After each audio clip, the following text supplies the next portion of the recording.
Good afternoon to you all, and welcome to this Renovate Europe event. Many thanks to Adrian Joyce and to Aphrodite Psata from the Renovate Europe campaign for organising this event. So, as many of you know, I'm Ciarán Cuffe, Green MEP for Dublin, and I sit on the ITRE and TRAN committees. But more importantly, I'm the rapporteur for this revision of the Energy Performance of Buildings Directive. And I think you are all very welcome to this important event. And we've two very exciting sessions this afternoon to discuss. We have time for action with the EPBD, and then we have a session on financing the Renovation Wave. And we also have video addresses from President Ursula von der Leyen and also from the Czech presidency of the European Union. And then we have Marcos Rossempre, the co-rapporteur on the new European Bauhaus from S&D in Spain. And we have Sean Kelly, my Irish colleague, who is the shadow rapporteur on the Energy Performance of Buildings Directive from EPP.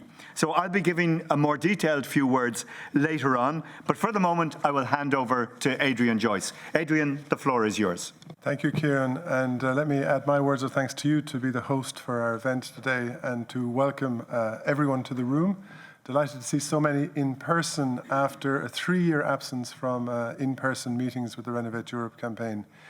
It only remains for me at this point to introduce the first video address that we have.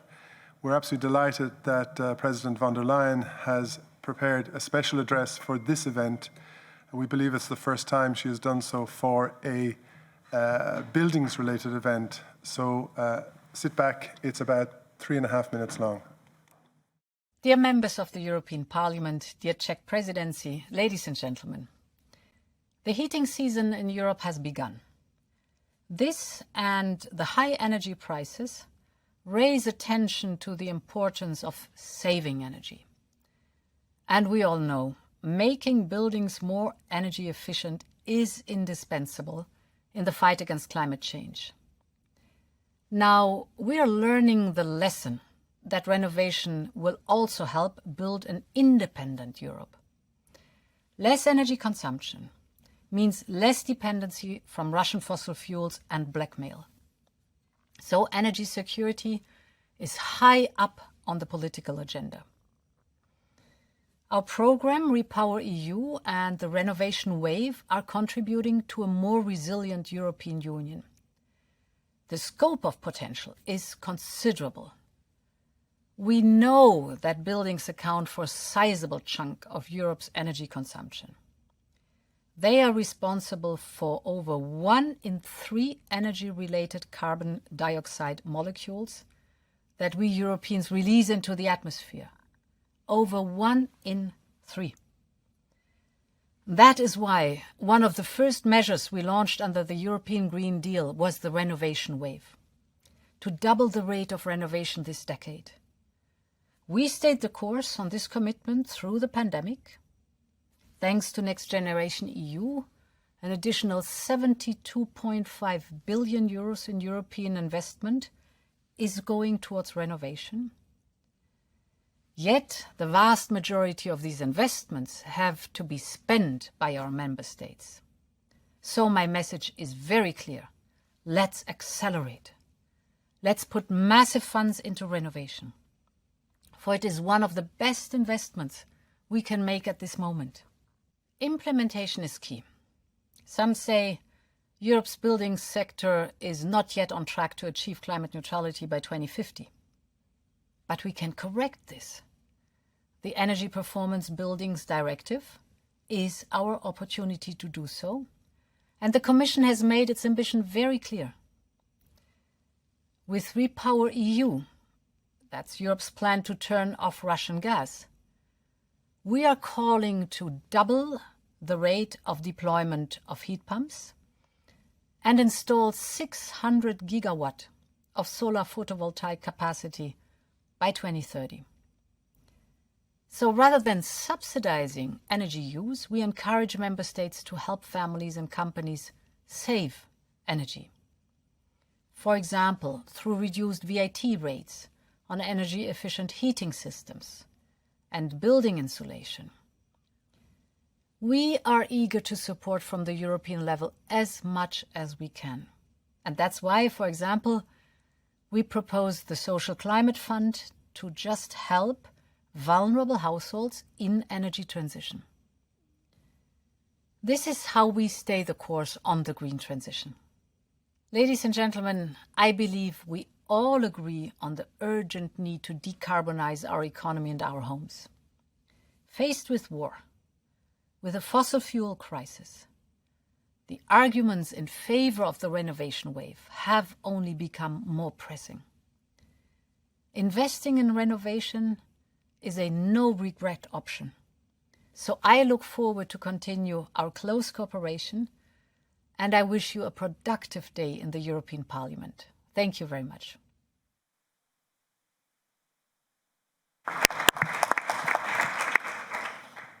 I know she's not in the room with us, but I find that to be a very powerful message to this audience, and a very reassuring message coming, as it were, from the top. And I think, Ciarán, it's also a bit of a challenge on the Buildings Directive and the negotiations moving forward. High expectations being set there by the President. No pressure, but no better man to cope.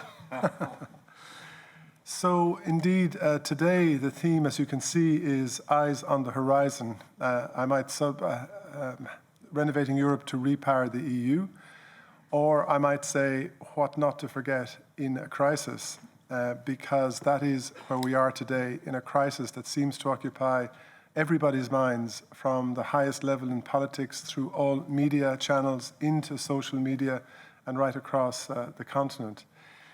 However, the measures that are being taken today to rightfully relieve the pressure on us and on businesses will not be sustainable. And I guess our message today, and that is a point we want to explore, is during the time when we implement the relief measures, we must also, as Mrs. van der Leyen said, massively invest in renovation, so that as we emerge from this crisis, large-scale renovation activities are underway, and those less well off in society are feeling the benefits when this crisis abates. And really that's our theme today, is to say high ambition is necessary, and we shouldn't be afraid of it, because the means to achieve it exist. So a couple of maybe housekeeping notes. First of all, you all received the program. And I would highlight, in case you've not seen it, that there's a QR code on the bottom of the second page, through which you can access all of the documents that were prepared for this conference. Secondly, I'd like you to take note of where the fire exits are, just in case there's a fire. I would like you all to be able to escape safely. Thirdly, you will find the new rainbow infographic in place, which has been updated this month to take into account Repower EU. And we've tried there to demonstrate how much public funding is flowing towards the subject area that we are dealing with. For those of you who may not know us, the Renovate Europe campaign is in its 11th year. This is our 12th conference. And we have 49 partners, including 18 partners from national level. Those partners go across many segments of the industry and many segments of society, including trade unions, think tanks, city networks, as well as industry, of course, as an industry initiative. We also have, among those national partners, 7 planned national Renovate Europe Day events this year. 2, in fact, have taken place. 1, a grouping between our Slovakian, Hungarian and Czech national partners. The Irish national partner held an event, and upcoming we have Greece, Bulgaria, Austria and Poland. So delighted that that happens to bring the focus onto buildings at this time of the year. As Ciarán said, we will have 2 sessions, but before I move to the first session, I just wanted to say that Renovate Europe is now organising also with Buildings for Future, our Slovakian national partner, the C4E Forum. It will take place from the 23rd to 26th of May next year. And I invite you all to come. and have a great 2.5 to 3 day time to really delve deeply into our topics and to learn what's going on in the CEE region. So, in our first session, Time for Action with the EPBD, we're going to have 4 speakers, in fact 5. Ciarán, you should appear here as well. Sorry about that. And but we start with a presentation from our 2 MEPs who apologize for not being here in person. It seems MEPs have never been busier than these days. So again, sit back. In total, it's about 4 minutes. For European legislation related to the building sector, we are facing a war, a climate and energy crisis that has shown our weakness up. It is vital to reduce energy demand in order to become stronger. Reducing energy demand means reducing the electricity and gas bills of our homes, our offices, and our schools. It means reducing the suffering of thousands of citizens who each month face payments that are increasingly difficult to meet. We must respond to this suffering. Renovating our buildings so that they consume less may seem like an effort-consuming measure, but it is a long-lasting and sustainable solution to the crisis we face.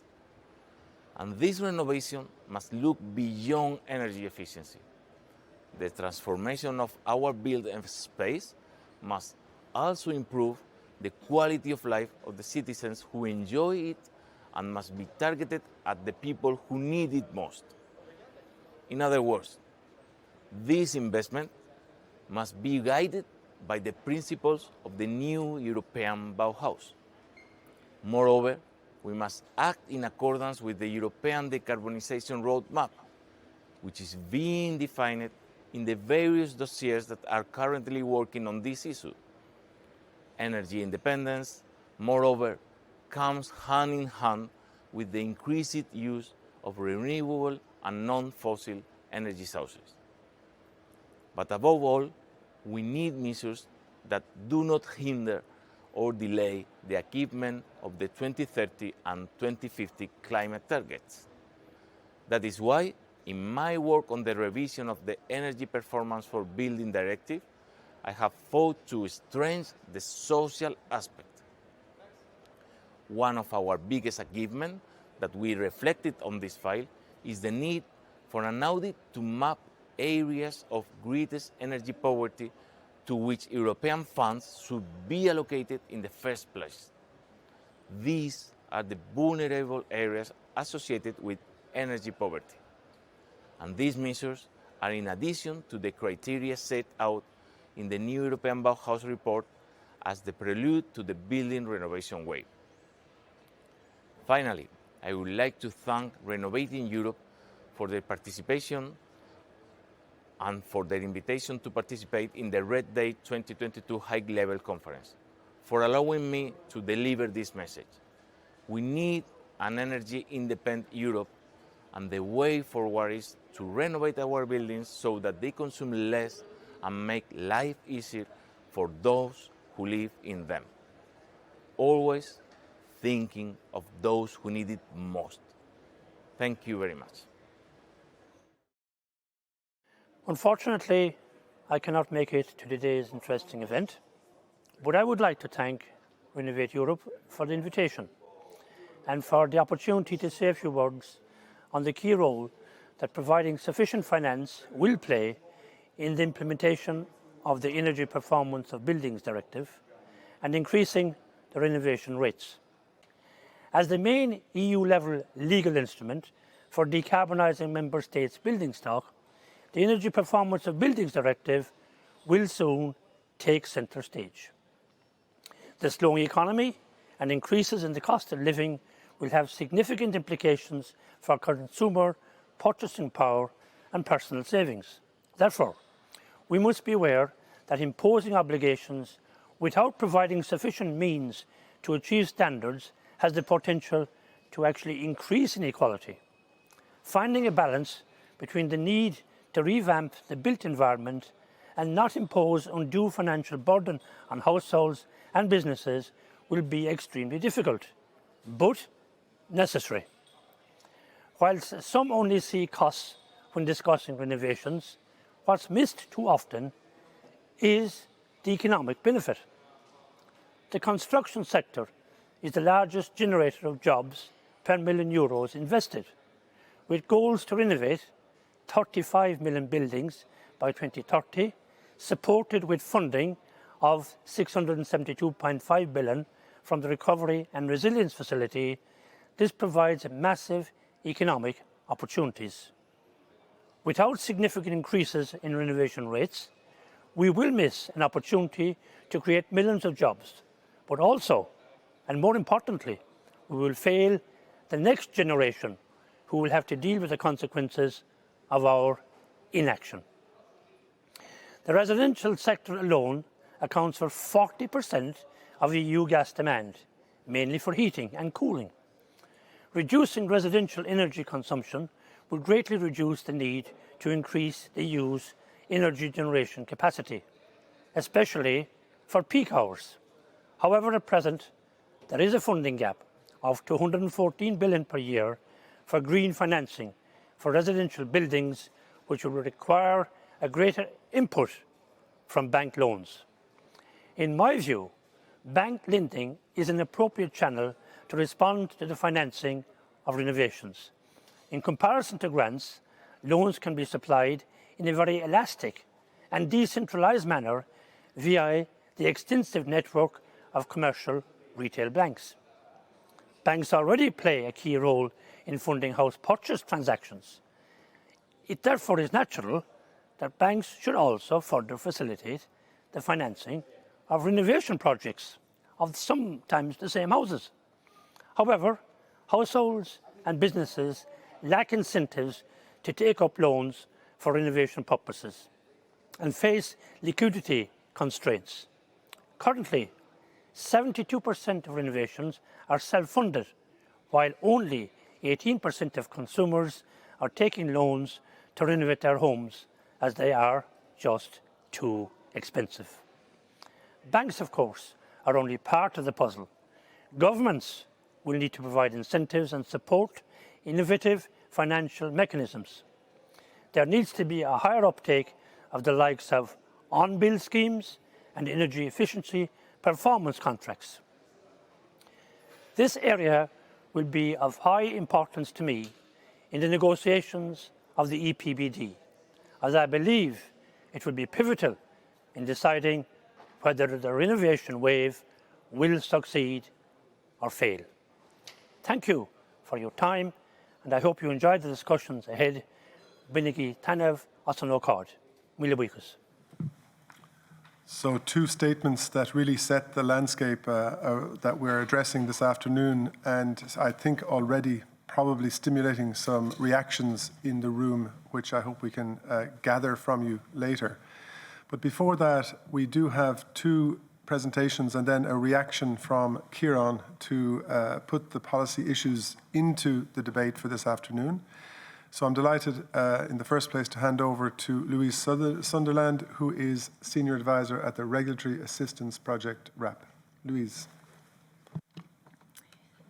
Thanks very much, Adrian. Thanks for the opportunity to be here. Thanks also to Ciarán for hosting us.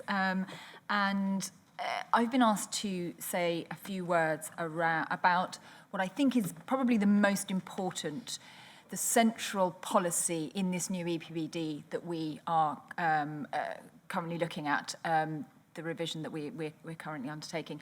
It's also, I think, the single most important policy to kickstart the Renovation Wave. And this is the minimum energy performance standards that, as I say, I think are at the absolute core.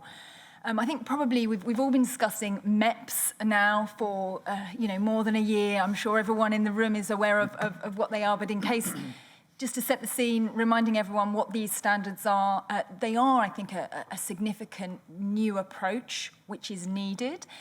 They are regulations that identify individual inefficient buildings and asked them to be renovated to a set standard. And they asked them to be renovated within specific timeframes, so supported by really clear timescales and backstop dates. MEPS are well known, I think, for addressing the worst performing buildings, and I'm going to talk quite a lot about the benefits of addressing the worst performing buildings, and certainly a lot of the early standards that were introduced do tend to do that. They tend to address the F and G buildings on the A to G EPC scale, and I think certainly we saw that that was the approach that the Commission took in their EPBD proposal launched last year. But they don't stop there. They don't stop with just addressing the worst performing buildings. We've seen MEPS in a number of member states now really going much further, setting out much higher standards, addressing much larger proportions of the stock than just the worst performing. So really sort of setting a trajectory for much closer to full decarbonisation, which I think, in that is the other key part of their strengths.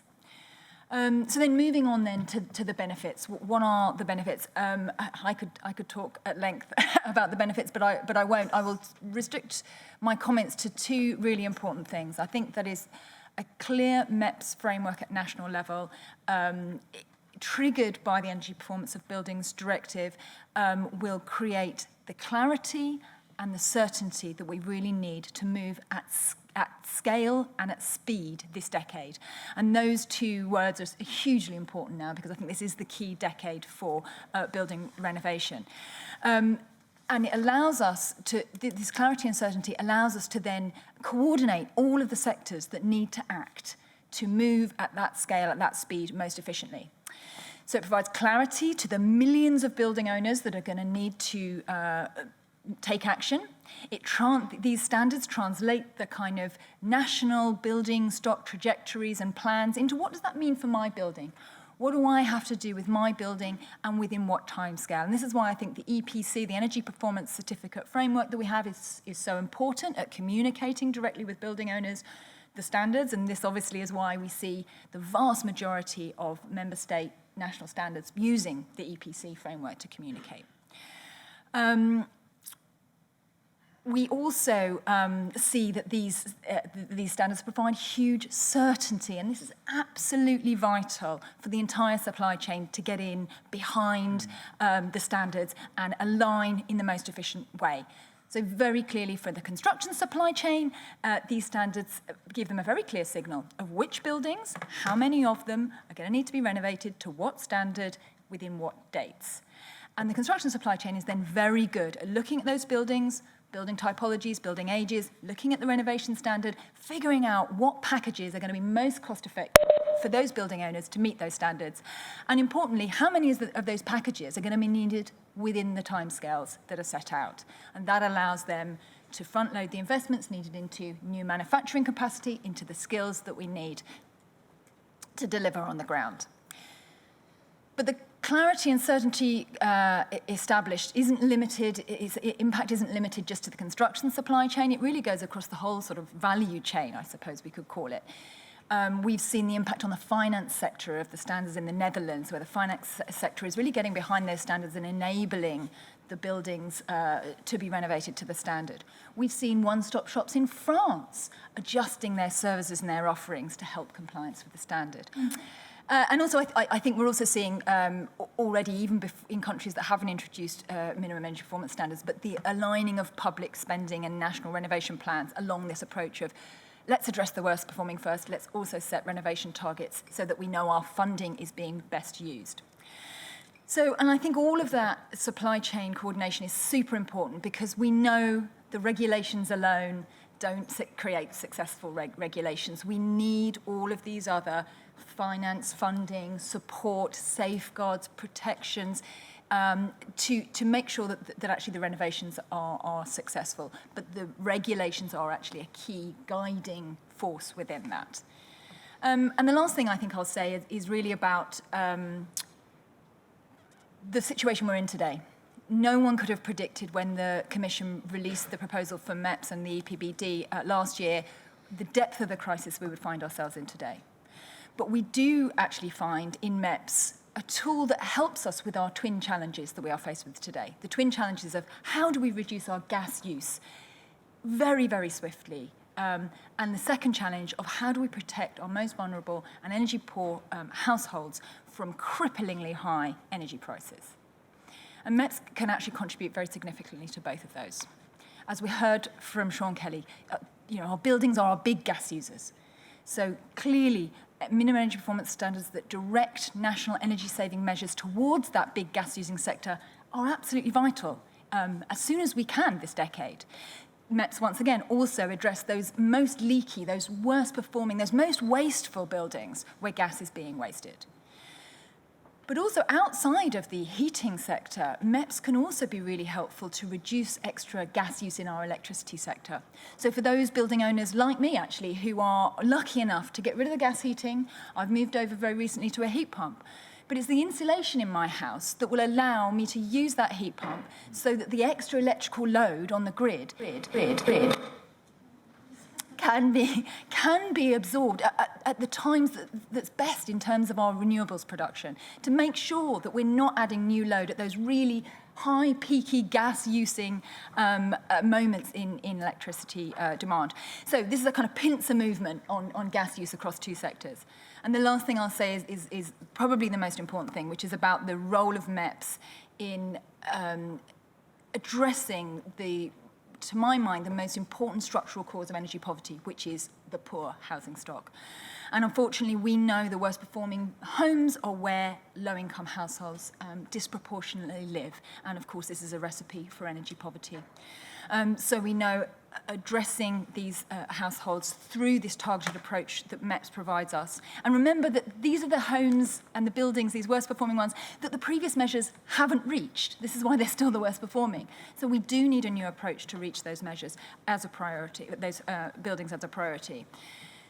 And that will address the structural causes of energy poverty, but it will also help to get us out of this cycle of high prices and high subsidies. Making these medium-term investments will get us out of these incredibly costly subsidies that we're having to fund through national funding at the moment. So there are, I think MEPS do provide us with our kind of medium-term pathway, not only into the renovation wave, but also out of the energy crisis. Thank you, Louise, for those great words, explaining very well the power of MEPS and the importance of having them in the Buildings Directive and having them in the right way in the Buildings Directive. And to talk about the right way in the directive, I'm delighted to welcome, next slide. I'm delighted to welcome Oliver Rapf, Executive Director of the Buildings Performance Institute, to talk to us about implementation and design of MEPS. Thank you very much, Adrian. Thank you for the invitation. It's wonderful to be in a room full of people, not having to speak through a screen, but really being able to meet people in person. And I'm looking forward to the discussion. So Louise explained to us why minimum energy performance standards are absolutely essential to really boost the renovation wave, to accelerate the renovation wave. And we've been thinking about, well, how do we best do that? How do we design minimum energy performance standards? So they have to be effective and they have to be fair. And with effective, we mean that, of course, they have to help us to ensure the achievement of the EU's climate and energy goals, but also to really meet the deep renovation and the intensifying of the renovation rate goals, which we also have. Ursula von der Leyen made it very clear that energy renovation equals energy security. And maybe this is now the biggest driver in the situation we are in, to introduce minimum energy performance standards. But of course, we also want to make sure that we are really fighting energy poverty, that we're reducing energy poverty, because energy poverty is on the rise for many reasons, and social inequality is as well. And minimum energy performance standards can really play an important role there. So they have to be effective to these purposes. They need to be fair, because we are going to introduce a mandatory policy instrument which needs to be accepted by citizens, by industry, by policymakers. And therefore, the fairness approach is very important. We also want to make sure that we avoid social hardships. That's essential. And we want to make sure that, in the end, the real estate market that housing stays affordable and accessible for the large majority of European people, and that there are no negative effects on the housing market which would lead to an increase in costs and an increase in unaffordability. That's what we want to avoid. So we've developed 5 principles, and I will introduce them very, very quickly. The first principle is quite simple. It's worst first. We need to address the worst buildings with minimum energy performance standards across all building segments. That can look different for different building sectors. It can look different for different building segments, but we need to make sure that we tackle the worst ones first, because that will also generate lighthouse projects. It will become immediately visible for citizens. The positive effects will immediately be felt by those living in energy poverty. And it would send a very clear signal to the construction industry as such and to investors to become very serious about channeling the right investments in the necessary building renovation. And it gives the right signal to the renovation service industry to up their game, to increase their services. The second principle is equally important. I think all 5 of them are equally important, but I want to spend just a few thoughts on that. We think it's very important to design minimum energy performance standards to meet the ability to invest. What do I mean with that? Well, we know that owners have different abilities to invest. A small small owner of rental property has a different ability to invest than a company which has, for example, a large real estate portfolio. And therefore, I think we need to keep that in mind in design. So we could, for example, structure MEPS along ownership structures. Again, we should design them differently for different building categories. And we should make sure that there is a comprehensive financial support system, again, targeted to the investment ability of the different actors. And if we do that, then we will have a fairer approach. The third principle should really ensure that we are accelerating innovation in the construction sector, in what I like to call the renovation supply chain, or even the renovation service supply chain. Because we know that the construction sector is one of the least innovative economic sectors in Europe. And we know from many past legislative initiatives that standards and binding requirements are really driving innovation in the sector. And therefore, MEPS can be a crucial instrument to drive that innovation, but we need to have very clear and reliable requirements. If we don't have an innovation in the supply chain, if we don't supply renovation services, we will not see a renovation wave. So we need to work, of course, both on the demand for renovation, but also on the supply. The fourth principle is the need to have a really effective compliance and a penalty system. That ensures the credibility of the system. Awareness about compliance and penalty schemes is essential. We know from an evaluation of the UK MEPS scheme, which is in place since 2015, that basically 95% of owners say they're willing to comply with the minimum energy performance standards because they are expecting penalties for non-compliance. There's quite a recent evaluation on that, and I think that's a very strong argument to have a strong compliance system. The fifth and the final principle is that we need to have regular and frequent milestones where we check in that we're making progress, where specific standards have to be met, simply because we want to avoid renovation procrastination. We want to avoid that the activities, the investments are pushed to a vague time in the future. We want to have planning certainty for owners, investors, and the construction sector.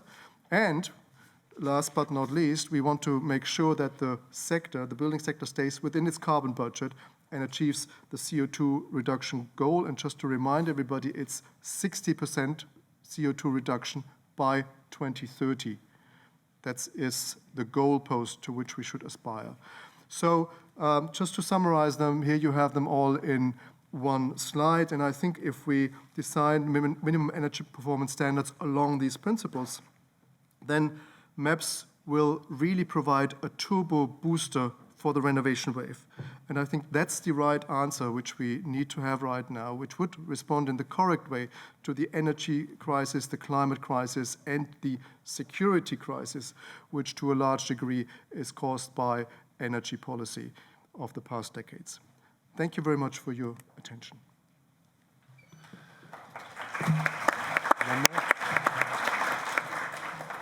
Thank you, Oliver.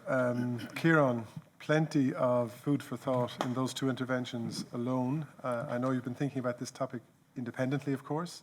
So please, over to your reflections and why an ambitious EPBD matters. Thanks, Adrian. I feel I'm caught in a pincer movement between Louise on one side and Oliver on the other. I'm looking for the exits. But, you know, I mean, what both of you have said absolutely accords with my own thoughts. Louise, those two words of scale and speed, they are really important. And Oliver, this issue of fairness and stability. And just as you both were speaking, one of the words that comes up is a glide path to where we want to get to in 2050. In a sense, we're in an aircraft at 30,000 feet, and we want to get down to the ground to zero altitude or zero energy, and we want to do that in a reasonable and safe way. And, you know, if you're flying into Kabul in the middle of a war, you kind of head along and then you dash to the ground at the last minute. That kind of interferes with being able to have your cup of tea served. It's not good for you, it's not good for the cabin crew, and it's not easy for the pilots. So I think we want a glide path that over the next 28 years brings us safely and comfortably down to the runway. And that means that the supply chains will be there. It means that the employment will be steady over the 2.5 decades ahead. And I think the certainty will be there for the financial institutions as well. So we want to avoid turbulence. So apologies for the kind of the aircraft analogy, but I think it's a valid one in the kind of challenging world that we're living through at the moment. We do need stability. We do need to have a careful approach that brings us to where we're going. And there is a contrary view that says, no, there's a crisis, we can't do anything in a crisis. But I'm long enough in the tooth to realize that every damn year there's a crisis. Every year, every decade, there's an excuse to kick the can down the road and not take action. And when Ursula von der Leyen introduced the European Green Deal 2.5 years ago, she said, look, this does three things. It is a growth strategy for Europe. It is a just transition, and it is a decarbonisation policy. And I certainly think within the political discourse, it delivers what is needed, regardless of your kind of political take on this.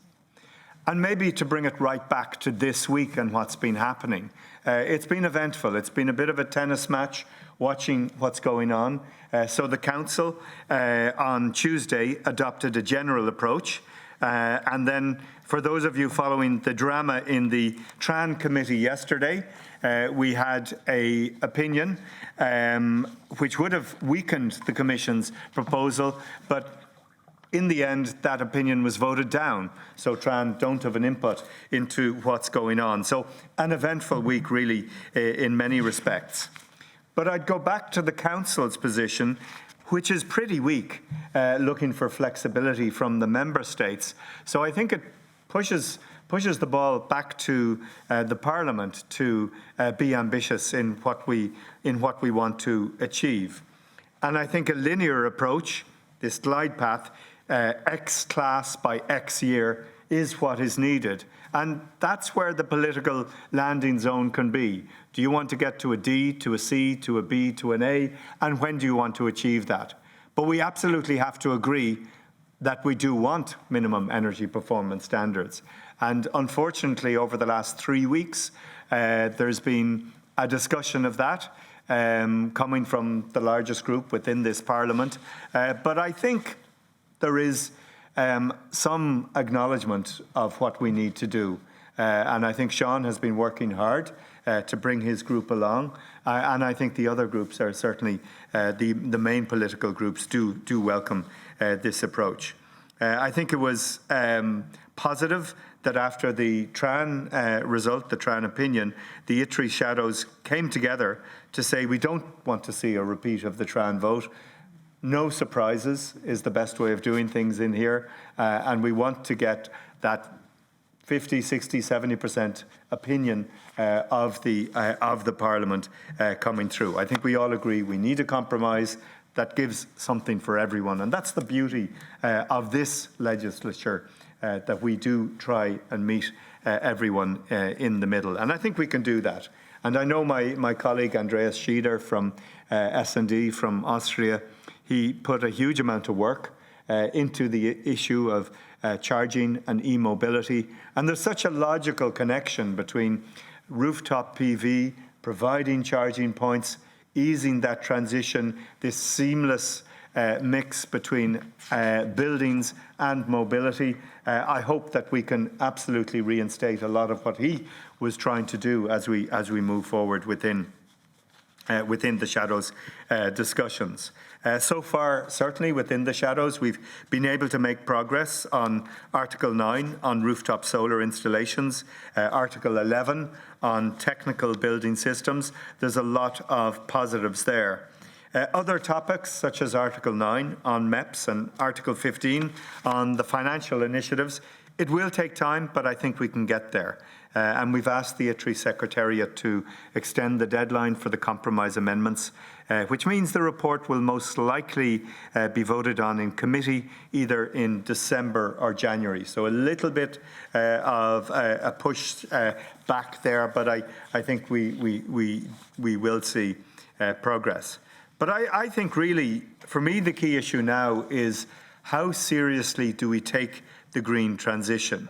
The Fit for 55 package, the entire European Green Deal will only be as strong as the weakest parts. And actually that number of 55, I have this idea that somewhere in a back room in the Commission, there's an official with a whiteboard and a kind of a spreadsheet looking at what each piece of legislation or regulation is achieving. And maybe on some there's a smiley face, another a glum face, and somebody's doing the math. There's a kind of a room full of monkeys at keyboards, and they're giving the thumbs up or the thumbs down as to whether we're going to achieve Fit for 55. But as the President, Ursula von der Leyen, said, there's a third of the emissions, 36%, more than a third within buildings. So that's why we absolutely need to be ambitious, because we have the RED, we have the EED, but they're very high-end targets. We actually have to drill down to a much more granular approach. What are we going to do with this building? When are we going to do it? And I absolutely appreciate, Oliver, we make that distinction between public buildings and private buildings, between new buildings and existing buildings, between housing and other buildings, and we have to make those distinctions. And I think if we do it right, we will provide the certainty in the supply chain, the certainty in the employment market to deliver. So no surprises, no spikes, just ramp up, get to a steady state of output. And if we do that right, we end up with 28 years of delivery to guarantee good, decent jobs, to guarantee good carbon savings, and to guarantee an improvement in the living conditions that hundreds of millions of Europeans want to see in their own homes. And one thing I've really noticed over the last few months is the issue of volatility. And the fossil fuel industry is very quick to throw stones at renewables and say, oh, you can't rely on renewables, they can never deliver. And yet all you have to do, and we've all become experts on the gas market over the last few months, and I thought the best summary of it all was, looking at the gas prices today and for February, you got to fill a very large bath now and get into it in February. And we can't go on like that. We need to ramp up renewables. We need to ramp up energy storage, and we need to ramp up energy efficiency. And so many of you in the room are experts on what efficiency can deliver. And as you said, Louise, To make that heat pump work, you need the insulation. So you're reducing your primary energy demand in that building. So there is a good news story to tell in all of that. And it'll overcome the bottlenecks. I guess in conclusion from my end of kind of listening to what you're saying, as I was thinking of that aeroplane getting down safely onto the runway and avoiding the kind of Kabul scenario, I was also thinking of neighbours of mine in Dublin, in Stony Batter, around the corner from where I live. And they live in local authority housing that was built in the 1960s. It had a G energy performance. It was housing for older people. So their energy bills were high, the level of comfort was low, there was mold on the walls. Many people would stay in bed all day because they didn't have the heat in the winter months. And we've renovated those buildings up to a passive house standard. And the people living there in their 50s and 60s and 70s and 80s, their lives have changed. They're seeing each other. There's a common room that they go to that is warm, that is comfortable, that is inviting. And you can just see it in the smiles on their faces and in their health, which has improved beyond measure. And that's what MEPS can deliver. That's what this directive can deliver. And I think all of you in the room understand that. All of you are striving to achieve that. I know you're reaching out to my colleagues. There's a conversation there that is happening, that is evolving. I think it's going in the right direction. And I think if we all work together, I think we can land the plane safely. Everybody will be happy with what's been achieved. They've had a comfortable flight. They're on the ground, on that zero energy use in buildings. They'll have seen good jobs created, and it can all end well. But it does require a fair amount of shoulders to the wheel over the weeks and months ahead. Thank you.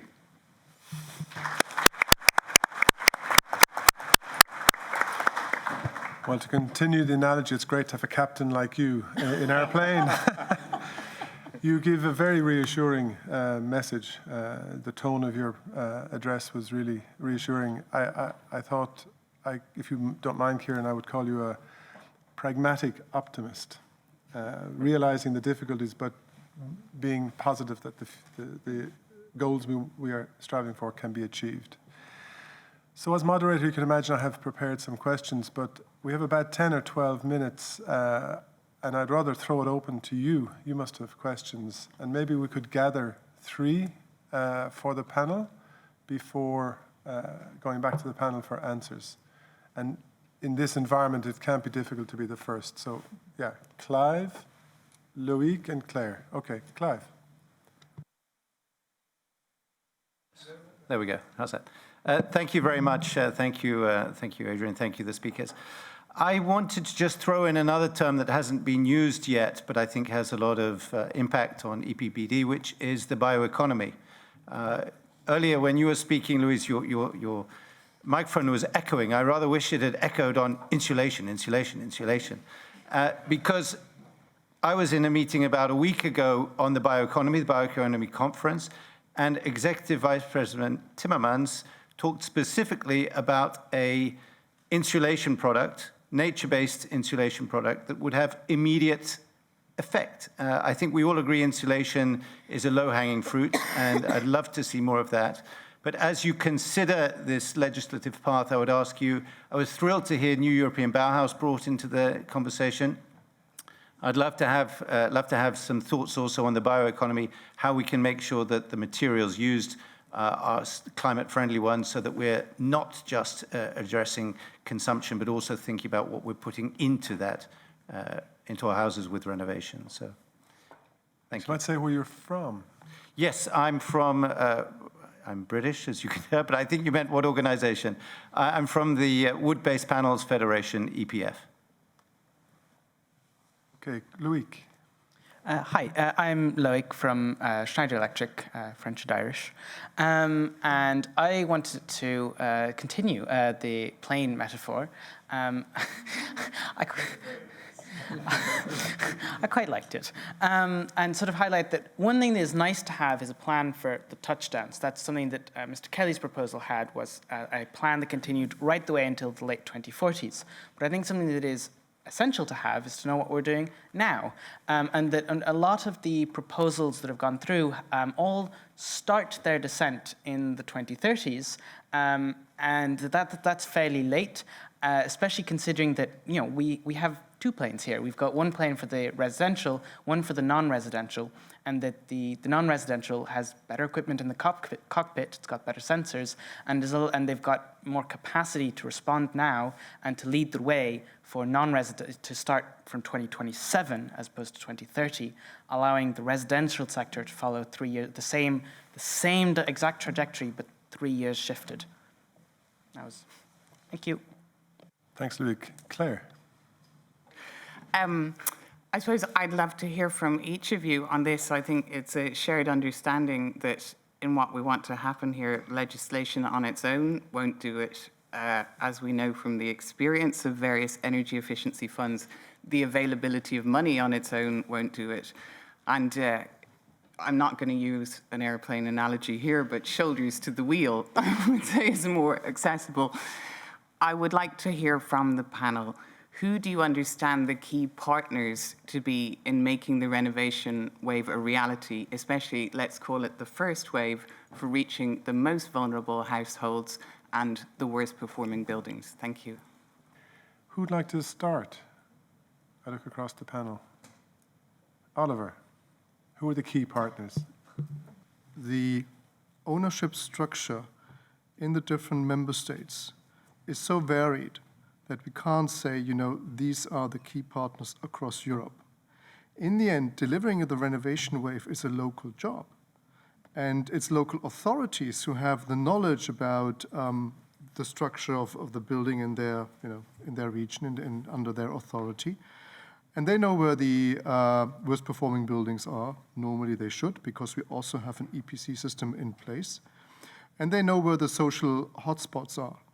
And I think we need to make sure that whatever will be in the final EPBD agreement will be effectively, very, very effectively and very, very quickly implemented by the national governments and trickle down to the local and regional level. That's key. And I think it would be extremely valuable if then all the relevant actors, the construction industry, the civil society in a region, the local government, get together and create something like a renovation compact, a commitment to make it happen within a certain time frame, renovating so many square meters and so on. And I think we really need to make it tangible for the citizens, because then we will have support and acceptance. Also for faster and deeper renovations. Ciarán, partners, but also, is it too late to start the descent in 2030? I think this decade is crucial, so to do this safely. And we're sitting in a room in the Parliament, but outside it's 21 degrees today, 22. It's unusual to say the least, and it's deeply worrying. And I think we all have that sense of, oh, the weather's great, but what's going on? We've had that a few times over the last few years. I mean, the first summer I came to Brussels, 2019, it was 43 degrees outside, and it was like, what's going on? So there's a worry there. The partners, though, local authorities, regional authorities, but I think the financial institutions as well. The European Investment Bank is rebranding itself as a climate bank, and I know in my own city they've put tens of millions into renovations, local authority renovations, and I think we need to ramp that up. And I think we absolutely need to partner with the financial institutions with a very clear message. The return is predictable. The asset isn't going to move to a different jurisdiction, and it will produce immediate and important benefits within local and regional economies. So I think the financial partners are crucial, and the energy agencies that often have the data that can enable us to make decisions.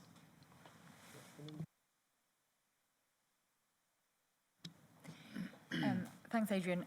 Completely agree with all of that. And just to, I think, pick up on the point about, how do we move more quickly in the 2030s? And 20s, yeah.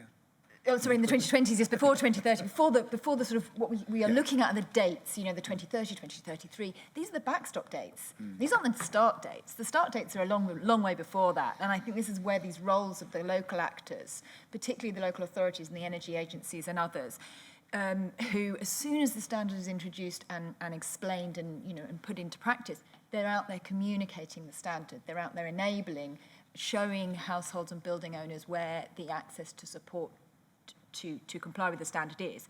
Their role obviously then extends to enforcement eventually, but I hope what we're not seeing is a sort of hockey stick of renovations just before the deadline date. You know, what I hope we're seeing is enabling a lot of renovation much before those dates. And so before I take the next round of questions, hopefully, yes, loads of people want to ask questions. Clive, just to your question, the campaign doesn't address the product level. But of course, we're very aware of the carbon issues that are flanking the energy issues. And many of the industries engaged in the campaign are very much engaged on that question about embodied carbon in products. But in the campaign itself, it's not an issue that we deal with. So I have, hard to see, put your hands up again. I had Céline, Quentin, Alice, I don't know your name, and Adeline. Can you all be quick, and then we'd let you all at least air your points, and then we'll see what the panel reacts to. Céline. Yes, thanks, Adrian. Céline Carré, I'm head of public affairs with Saint-Gobain, and also the president of Eurois. Thanks for all these good words. This morning, the outcome of a big survey was released saying citizens don't trust their government on climate. And it's not only for Europe, it's a global survey. Now here we have politicians that are reluctantly looking at MEPS. Now, like you, Ciarán, I'm hopeful that we can find a good landing zone on this. I mean, there is still some room on the MEPS topic. Now the question is, what can we do to ensure that those politicians in countries that have not yet experienced MEPS are actually talking to those who've gone that road? And sometimes it was a bumpy road, let's face it. It's not necessarily easy. But could we imagine maybe some onboarding platform for MEPS? Because there are very concrete things that were experienced in those countries. Thanks. Good afternoon, Quentin de Hulst from the European Copper Institute, and I'm also vice chair of the Renovate Europe campaign. My members today, they are particularly worried about the cost of energy, like a lot of industries in Europe. It has been highlighted by Louise and also by Sean Kelly that building renovation will help to reduce the peak demand, which will reduce the cost of energy for everyone. And that's something that I think we need to remind all the time, that it's not just about saving energy in the buildings, it's also to reduce the cost of energy for everyone, including for the industry. And that's something I'm reminding to my members. And I would like to encourage everyone to remind also to the people that are more skeptical about Renovation Wave, because it's not just for people interested in buildings, it's also for the industry and all users of energy. Thank you, Quentin. Alice. Hello, everyone. My name is Alice Korovesi from INSEB, Greece, the national partner of Renovate Europe campaign in the country. Everybody mentioned that construction group is actually the one that brings a lot of jobs and creates jobs and contributes to GDP and everything, while on the other hand, Oliver just mentioned that construction sector is the less innovative sector in Europe. We are talking about innovation, we are talking about innovative programs. The target is also to digitalize everything. So how we can combine that when we have the least innovative sector with all the new and advanced and innovative products and services and products that we have? Yeah, it's Valentina Mauri for Chemours. I just have a question about the coherence between the different pieces of legislation, of course, within the Green Deal. We know that we strongly support, of course, your goals in the renovation and in EPBD. At the same time, we have a proposal from the Commission about the F-gas regulation that would cut drastically, the availability of low global warming potential gases that would be crucial for heat pumps deployment and insulation. So I want to have your perspective on that. Hi, Antoine Montinier from the European Alliance to Save Energy. Thanks a lot for the discussion. You mentioned at the beginning the vote in the Energy Council, and it's been labeled as very fragile agreement between the member states. Would you like to comment a little bit more about what was adopted by the member states and also probably on MEPS? Thank you. Adeline Rocher from the climate think tank E3G. I had a question actually following also the adoption of the general approach. Was it? Yes, it was a couple of days ago. Because it seemed that member states are very reluctant on MEPS and want more flexibility. And at the same time, some member states are ready to pay huge amount of money for quick-term bailouts on energy bills. I'm not saying that I don't want to open that discussion right now, but my worry is more that when it comes to very short-term, very immediate response to energy crisis, it seems that the investment is acceptable. But when it's time to translate it into long-term structural actions, such as having a strong policy to support renovation, it's much more difficult, and the investment are seen as costly. I know that we're going to talk about finance in a moment, but I just wanted to know if you had some reflection on how can we not oppose short-term measures and long-term measures, but rather shift smoothly or lend smoothly from the immediate crisis mode to the more structural, longer-term response that we would need also. Plenty of issues there raised. I suggest we just go quickly back in the order of speakers. So Louise, Oliver, and leave the last word on this panel to Ciarán. Louise, just pick up what you want to react on. Sorry, it was Oliver first, indeed. No, no, Louise first. Louise first? Yeah. Thanks very much. So yes, on the last point, I think this is really, really important about, how do we're in a bind now. We are spending huge amounts of money across Europe, aren't we, on, plugging this gap in household bills in particular and for businesses as well. I do think, I saw a statistic the other day, the ECB, I think, saying only 12% of measures were actually targeted. So, me personally, I'm going to feel the impact of my energy bill increases, but I don't really need a subsidy. And so, I think there's a lot of us that would say something similar. So I think we do need to think more about kind of targeted measures, and then not just to reduce the bill, exactly as you say, but actually to use the rest of that budget that was ring-fenced to invest in the long-term, more structural measures. So I think that we do need to if it's not wrong to say, sort of capitalize on this moment when there is the political will to spend, money, figures that we've not heard before, and actually get them into the medium-term structural measures. And then just to pick up on what Celine said, I 100% agree. We are actually now learning quite a lot about the practicality of delivering some of these policies from the Netherlands, from France, from the UK. We've also got learning from outside of Europe, in the United States, for example. So I think there's a platform to bring that together would be super useful.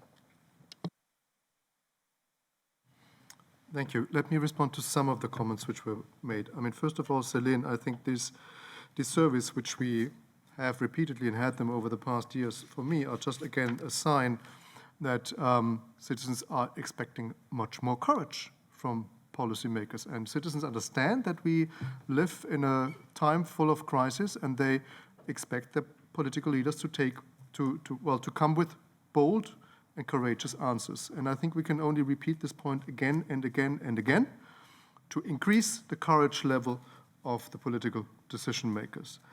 On the point of stimulating innovation, normally innovation is stimulated a lot through competition within a sector. And the construction sector is one which is regional, national at best, but definitely not global. And therefore, the competition within that sector is not that high. I think what the construction sector is missing is a Tesla moment, a disrupting company coming to the table and basically showing the lead and forcing the incumbents to follow. Now, this comparison has a problem because we have about a dozen global car companies where that disruption through Tesla was successful, and we can see it every day now, whereas the construction sector is millions of SMEs in Europe. So to disrupt that sector is more difficult. But I think that the emergence of companies who offer serial renovation solutions on an industrial scale is growing. It's still a small startup community, but there is hope that something is happening. But in addition, of course, because we have a lot of SMEs, we can't expect each and every single company to be innovative and to spend a lot of money on innovation and R&D. And therefore, I think it would be extremely helpful if we had, for example, tax incentives in place, which would encourage collaboration, which would encourage and incentivize the creation of renovation clusters, SMEs working together to offer a turnkey renovation service so that renovation simply becomes a lot easier for the individuals and for the investors who are ready to go for deep renovation.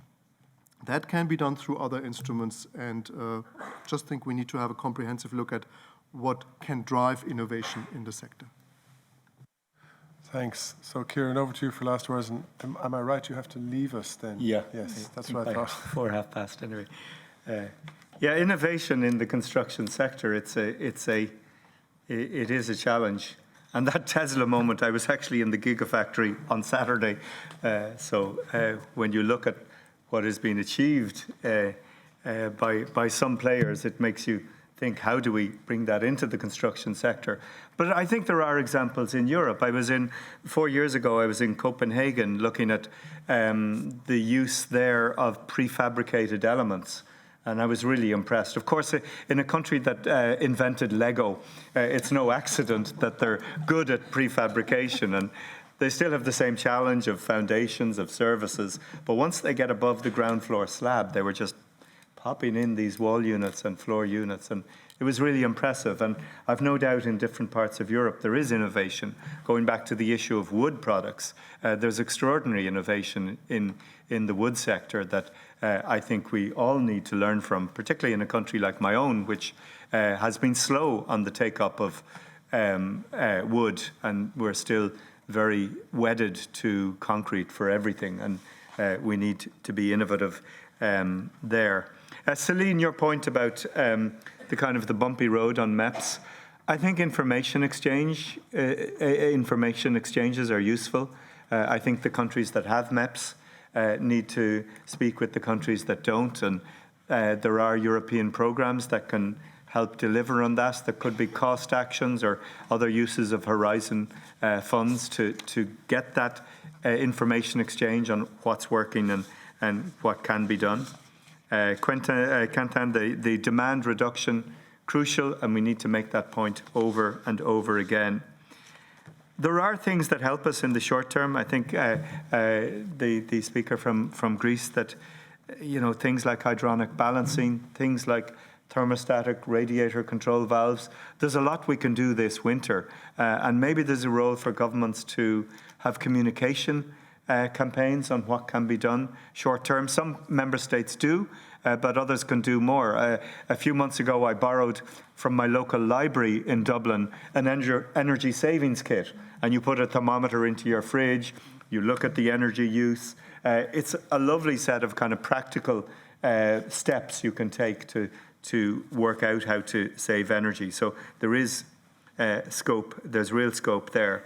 The point about heat pumps, F-gases, from speaking with the companies producing heat pumps, I think we're moving fairly quickly towards scaling out F-gases, but we absolutely have to listen to what industry says about timelines and what they can do and when. And there is clearly a balancing of one demand on another, but we need to get that. We need to get that right. In terms of the detail of what was adopted on Council, I don't have the full agreement in front of me. Essentially, there was perhaps absolutely not the ambition that is needed. I think a D rating average by 2030 or 2033. I'm looking at Thomas, who works with me on this, but I do remember our conversation afterwards that it wasn't ambitious enough. And in a sense, they just push things back over to the Parliament. And I'm kind of going, thanks a lot for leaving it to the Parliament to do the heavy lifting on this. So, pulling back from the kind of the questions and the queries, I think ultimately I have to work with a group of shadows who absolutely, the shadows want to deliver on this, but they are being pulled in different directions by both political interests at a European level, but also the geographical interests within the member states. And one thing I've learned from being in this, being in the privileged position of being in a pan-European legislature over the last few years, I come blazing in the door 3 years ago saying, climate action, we need to move immediately. And people are kind of going, are you sure about that? What I've learned is that I have to listen to what people are saying. And in some countries, the concerns are more about air quality than climate. In other countries, the concerns are more about security of energy supply. Over the last 9 months, for many countries, the concerns are Russia, and how do we move away from that? And the answer to all of those questions is by renovating buildings. And this is both a quick fix and a long-term gain. But I think we have to be careful about the words we use and the language we use to achieve this. And I do think, on balance, we have a strong majority. But it's all very well to have the big picture of support. For me, the task over the next few weeks is to absolutely tie that down into a decent report and a majority for that report, which will deliver the kind of results that are needed in Europe, not just by 2050, but absolutely within the remaining years of this decade. We can't lose this decade. All you need to do is turn on the news, whether it's forest fires, floods, or droughts. We need to act, and we need to act now. Thank you.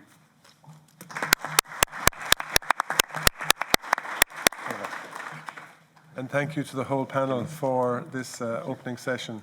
And Ciarán, you have to leave. So while Ciarán leaves, maybe I could invite the finance team to the podium.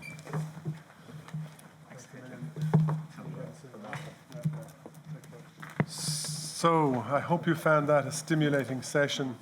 And I'm now delighted to introduce our next session, which is going to look at the question of financing the Renovation Wave. And in this session, we will have 4 speakers. We start as a little different structure.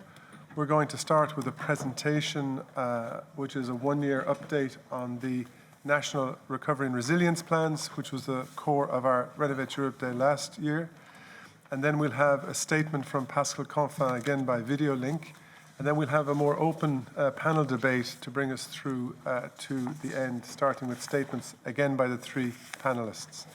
So without further ado, I'm delighted to introduce Vilaslava Ivanova, Senior Researcher at E3G, who will now present to us a 1-year update on what's happening for buildings, specifically in the NRRPs. Thank you, Vilaslava. Thanks, Adrian, and thanks for having me. It's a great pleasure to be here and to present the study we did last year for the Renovate Europe campaign in close cooperation with the Renovate Europe national partners, and where we are a year on with the National Recovery and Resilience Plans. So I'll quickly get you through what we did last year, so not assuming that everyone's read the study, although it's great, and you should. So the Recovery and Resilience Facility, as all of you know, is at the heart of Next Generation EU. A significant amount of loans and grants are available there. The requirements as part of the Recovery and Resilience Facility is that 37% of all funds need to be allocated to climate action, 20% to digitalization, And there are 26 NRPs already approved by the Commission and the Council. And we're at the moment in a place where we're discussing a potentially new chapter under the REPowerEU. So what we did for this study, as Adrian said, is to focus on the building renovation elements of the study. So we looked across the 18 member states and focused on flagship Renovate, which was one of the main flagship initiatives under the fund. And the aim there is to, we've talked about it already, by 2025 contribute to the doubling of the renovation rate and fostering deep renovation in particular.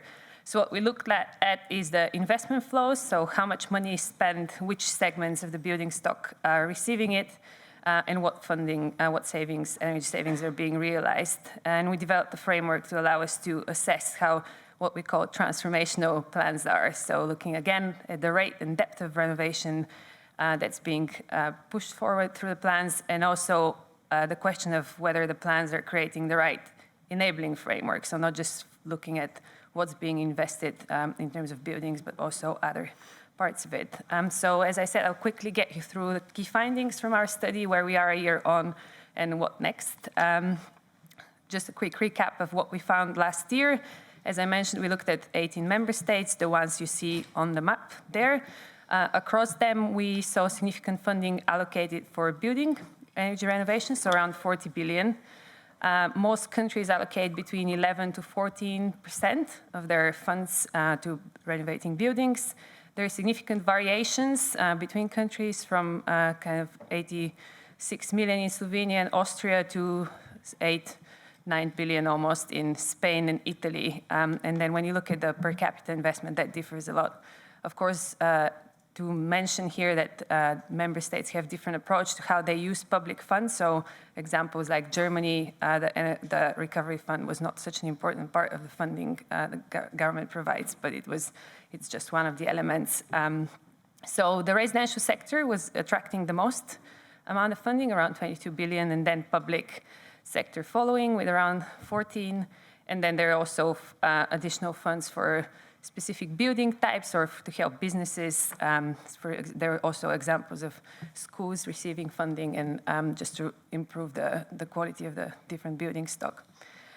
So in most cases, the savings that were expected to be realized through the funds are what we call medium depth, so at least 30% primary energy saving. Now, the reason for that is because that was a requirement for the regulation, but we did see examples of countries going further on that and choosing to invest in deep renovation, deeper savings, and targeting different consumer groups as well. We can talk about it in more detail. And then there is a range of reforms which also came through, some of them really critical, for example, about around defining energy poverty action plans, and also some critical reforms around the infrastructure. So I won't get you through lots of detail of what we found, but the top line is that there is strong basis for progress on delivery. So the Recovery and Resilience Fund does offer opportunity to move in the right direction, but there is also further work that's needed. And two areas I want to flag there is supply chains. We heard a lot about that. So investment in skills and investment in one-stop shops in particular, so making it easy for people to also get access to renovation projects and build that pipeline. So that's one area, and the other area is financing, which we're going to discuss in lots of detail in a bit. But overall, the two things we wanted to flag as what would make the plans transformational. The first thing is to go beyond these minimum requirements, which were suggested by the European Commission. In terms of, when I say minimum requirements, it means to count a specific funding stream as fully contributing to climate change. The requirement was to deliver at least 30% energy savings. So into going beyond that and to ensure that the funding delivers step change towards deep or stage deep renovation is one aspect. And the second one is this investment in the right enabling framework. So including more thinking going into how to leverage private finance and how this public fund can go further in delivering. So 1 year on, where we are, a quick summary. So overall, the NRPs are progressing, so we're moving. Implementation has been gradual. There are 17 operational agreements between the European Commission and member states, which means that those countries can start receiving funding now, apart from the pre-financing they've received already. And there are 17 payment requests made by 12 member states, meaning some of them have already requested funding twice, so moving a bit faster than others. There has been disbursements to 8 member states, so Croatia, France, Greece, Italy, Spain, Latvia, Slovakia, and Portugal. I've put a little asterisk in next to Portugal just because we didn't study them in our study, so we won't cover them in detail. And then there is a spending today, has been around 113 billion of pre-financing and dispersed funding. So that's around 15% of the total recovery and resilience facility funding allocated. And there have been requests by other member states, including Romania and Bulgaria, for example, which would get that to another 5%. So total requests are about 20% of the fund. So in terms of the study and what's happening in buildings, we see 5 countries have reached milestones on energy efficiency as they were supposed to. So by Q2 2022, no, Q3, sorry. For Latvia and Slovakia, there were no relevant milestones for this payment period. So the way it works is countries can submit payment requests twice a year, and they need to meet all of the relevant milestones when they're requesting money, but it's not necessarily that for each milestone, each type of investment, you need to do something specific within a period. So there are 25 milestones have been reached around investment, most of them, some around reforms, and there is mostly related to signing programs into law. So again, there is grants are accounting for more of the financing that's coming through, and then Italy's super bonus scheme stands out. And sorry for the slide, it's 1.4 billion is Spain's program. So flagging on the right-hand side some of the examples of what has been met. So this is not all of them, but just to give you a flavor of what's being delivered through the Recovery and Resilience Facility. So in Croatia, they have rolled out one-stop shops in 4 regions across the country, which are supporting the realization of projects both on energy efficiency and renewable energy, and importantly, the consequences of the earthquake they had in Croatia. So that's another aspect. So they're providing integrated services, which helps people get access to funding for all of those requirements.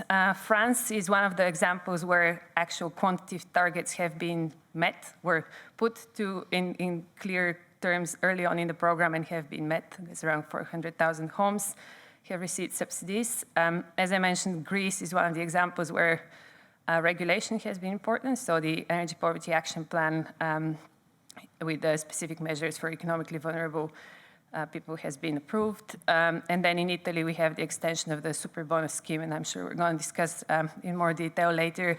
The super bonus scheme has been very successful, but has been also potentially struggling with long-term fiscal sustainability. And then Spain is again, there has been rollout of a countrywide one-stop shops after initial delays in implementation.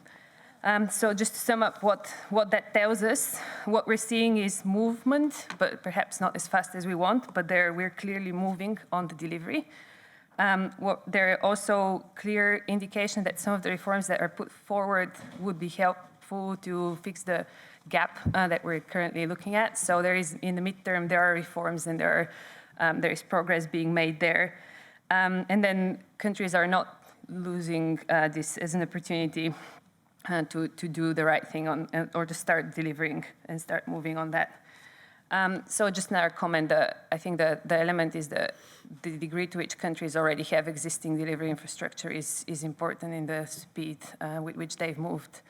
So just quickly on what's next. 1 year on, there is a need for further progress, where there has been good progress. All countries have started delivering, as I mentioned. Most of them have moved with some of their plans. The point that was very heavily discussed earlier, there are existing best practices across most of these themes that we looked at. So there are good practices around skills, there are good practices around one-stop shops and other elements which can be transferred from country to country. There is ongoing need about attracting private capital and creating the right enabling conditions. And then there is also opportunities coming in through the multi-annual financial framework, which we'll discuss during the conversation later.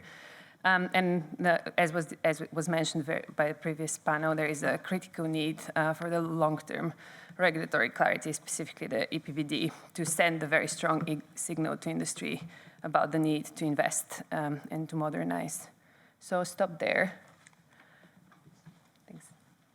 Thank you, Vilaslava, for that update. Indeed, it shows the challenges even when the conditions are provided by the European level for member states to actually implement on the ground. So just before we have a panel discussion where I will invite the three panelists to make short opening interventions on financing, we have now a last video address by Pascal Canfin, MEP from Renew, about 2 minutes. Hello, I'm very happy to be with you today. I cannot unfortunately be physically with you because I will be in a trilogue on cars, which I think we might conclude. So that will be good news for the Green Deal. And as you know, the Green Deal is composed of many, many dimensions, including obviously renovation and refurbishing of buildings. We are all aware of the fact that we are lagging behind. We are all aware that we need to speed up on standards. We are all aware that we have to set new targets. But if I have one message to share, is that it cannot only be a target setting exercise. Otherwise, we will set targets. Some of you will say maybe not ambitious enough. Some others, not in your club, but in other parts of the discussion, will say way too ambitious. But to be honest, the likeliness we will reach it is low. Why? Because we haven't found yet the business model associated to the targets we set, whatever the targets will be.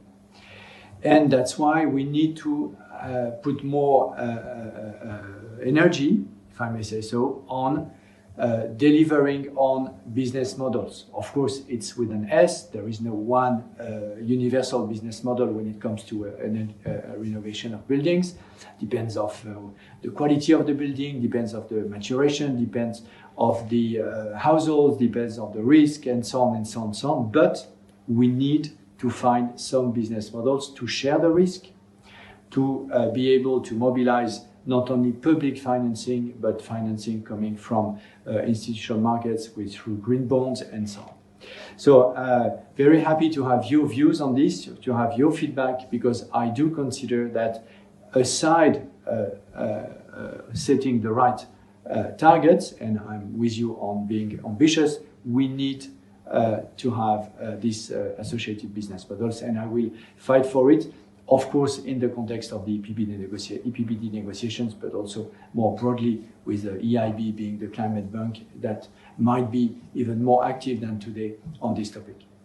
Thank you, and again, happy to have your feedback very soon. So Pascal says we don't have the business models yet. I earlier said it's there. We have all the elements we need. Who's right, Ralph? Ralph Goldman, Head of Division Energy Efficiency in the European Investment Bank. Adrian, thanks for having me.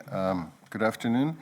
Well, who's right? Do we have the right business model? Well, that depends on markets, but probably we all have to agree it has to be a business if we want to have private capital in there. So that's probably one of the starting point, and then probably setting targets gives, well, the long-term stability. And if I may start before I explain a bit what we are doing, looking, and we discussed a little bit on the short-term measures we have now on paying energy bills for consumers and all that. I think that's all perfectly fine and probably needed in these days, but we shouldn't forget about the long-term planning, because this is now about this and probably more importantly about next winter. But if we want really to become independent, then we're talking about the next 20 winters at least until we reach decarbonization, so we don't need fossil fuel anymore. And I think that is that stability which creates business, but also business models, because once we know that is the target, and there I'm fully with you, Louise, on saying, well, if we have targets in one or the other way, it creates the stability the market needs for this type of long-term investment. It creates the market in the construction industry and also the skills we need there. And second to that, not less important, it creates also the willingness in the financial sector to go for that market. Because for now, this is heavily grant-driven, and that's probably one of the criticism of how currently grant schemes are designed. They provide relatively high subsidies, and quite often it is missing that the modulation should be that this is something where, well, I'm coming from Germany, and I don't know, it's more than 25 years ago, we were discussing heat cost neutral refurbishment, which means people are now paying for the energy bill, and at the end they should pay the same for the energy bill and for the loan they have to take out. What we see now is a lot of schemes which go heavily on subsidies, which do not leave too much room for private sector to invest, and which do not leave enough room then for banks to engage in business, because why would you engage in business if 90% grants are deployed? So, and there I'm also with Sean in his statement that probably we have to work on how we can get the financial sector in there. There was some reference made to us rebranding us as the climate bank. Thanks. Well, actually, we started already prior to our climate bank roadmap developing our energy efficiency first principle in our lending policy. And what have we achieved so far? So first, energy efficiency first means also that we are looking on other projects which are not only energy driven. So we're looking also if we do social housing to increase energy efficiency there, if we do hospitals, refurbishment and new build.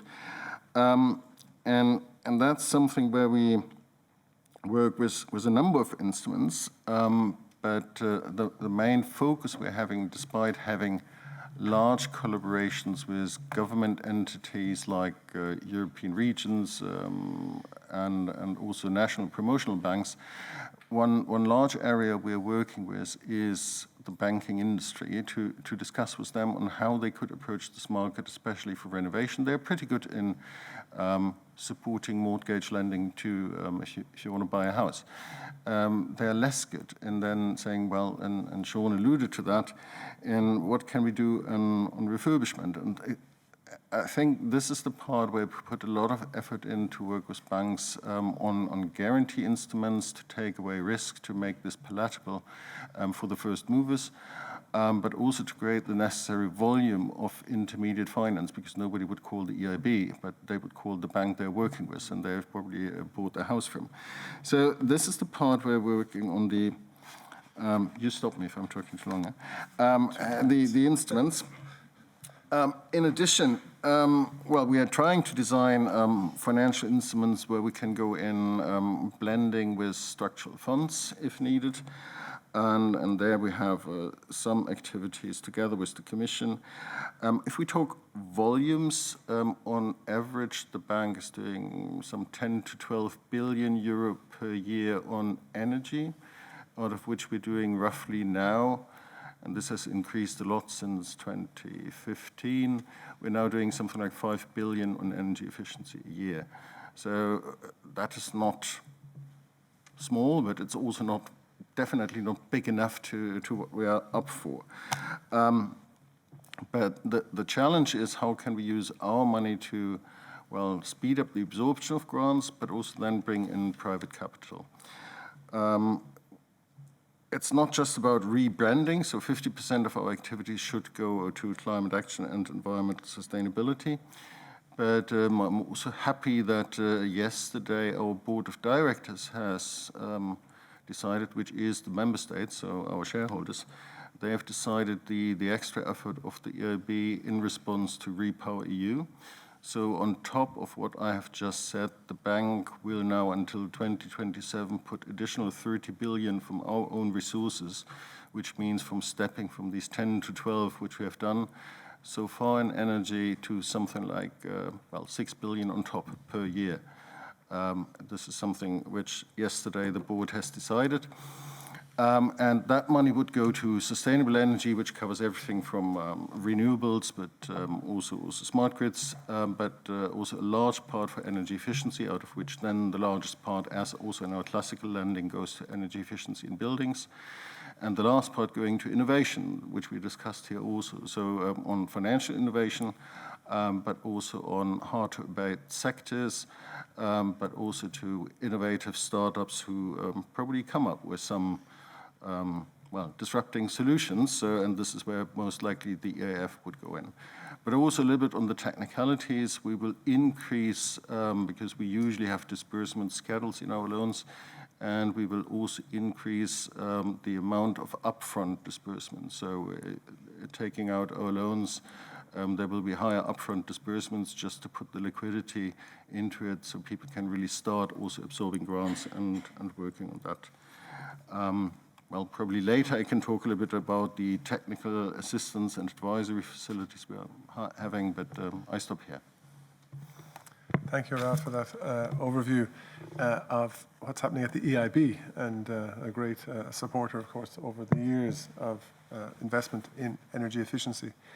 Now I'm happy to introduce Stanislas Jourdan, Executive Director at Positive Money, who will talk a little more about how we're mobilizing, what's available on the private side maybe, and what can be mobilized. Stan, over to you. Yes, thank you. Yeah, yes, thank you. Thank you, Adrian, and good afternoon, everyone. So today, in addition to my role as Director at Positive Money Europe, I'm also speaking on behalf of 15 civil society organizations who have joined the Unlock campaign, which is a civil society campaign that focuses exactly on the point about how to unlock finance, private and public. I guess before I delve into why and how banks can play a role in this endeavor, maybe I'd like to just comment a bit on the issue we have with grants. I mean, it's not that I'm against grants at all, but I think we have to recognize the limits in what they can do for renovation. And I guess I'm going to take maybe two kind of examples where we see what governments are doing. We saw the example with France, which is my home country, and we saw that indeed they reached the target for 400,000 renovations per year. But what we also know is that only less than 10% are actually deep renovation.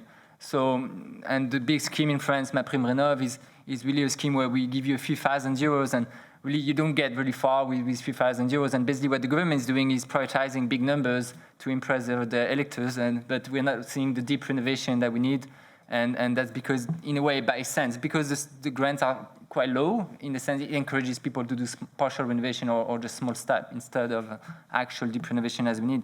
And then on the opposite of the spectrum, we have Italy with the Superbonus scheme, which I think has really put a very generous approach. And we see the numbers, but as you pointed out, we also know that there are concerns about how can you sustain that in the long run, because if we're actually going to have the scale of renovation per year, then the budget is also going to require a lot more. And so my basic point is to say, like, grants are useful right now because, of course, we need to speed up the renovation. We need to get a lot more people on board. But I don't think we should rely on them in order to sustain this pace for the next decade and for the one after that as well. So basically, grants, I mean, my point is, like, if we can get someone else to fund the renovation itself, then government's budget could be more cost-effectively allocated towards one-stop shops, towards building up the army of workers that we need to do the renovation works, also to coordinate the projects, to facilitate the technical assistance. I think on the long run, governments should spend as much on these areas to help the supply chain and perhaps get banks to fund more the renovation itself.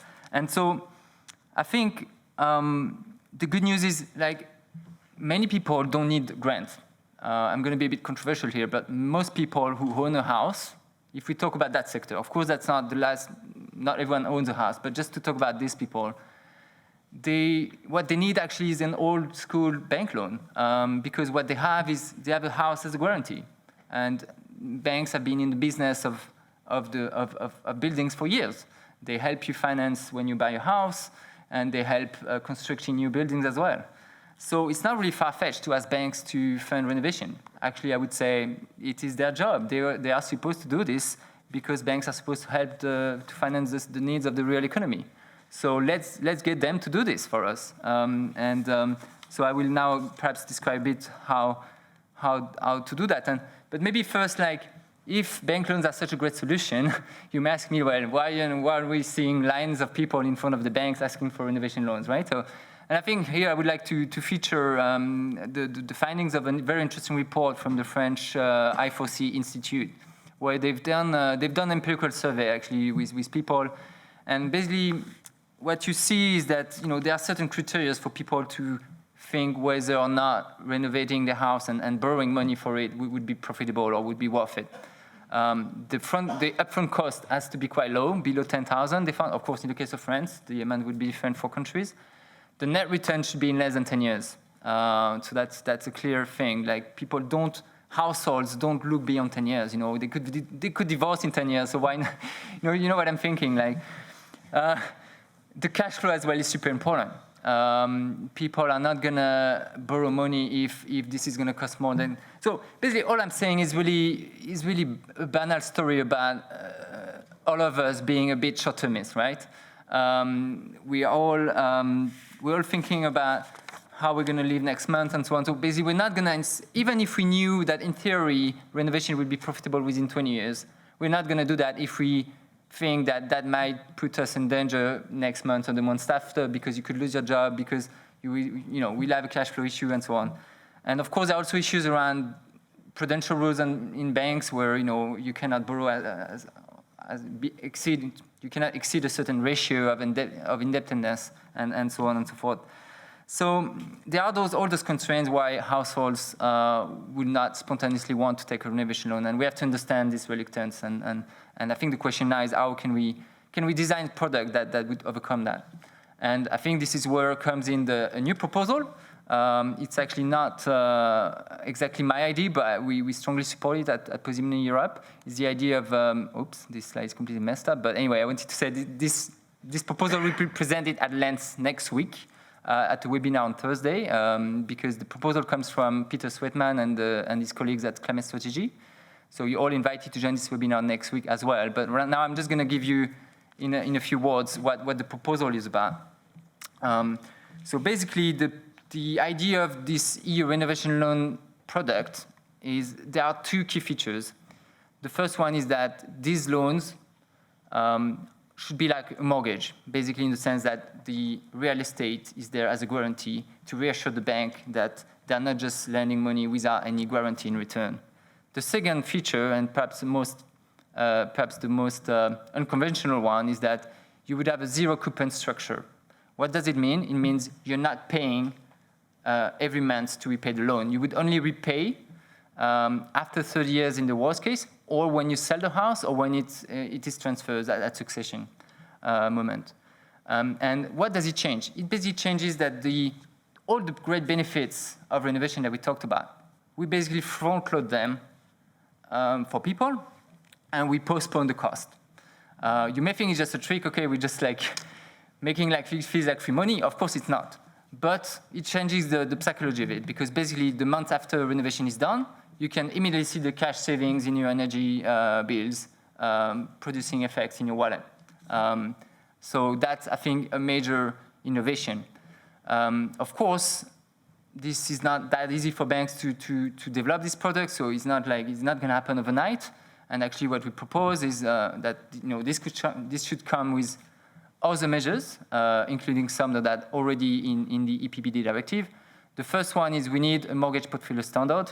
This is a proposal that the Commission has included in the EPBD directive in Article 15.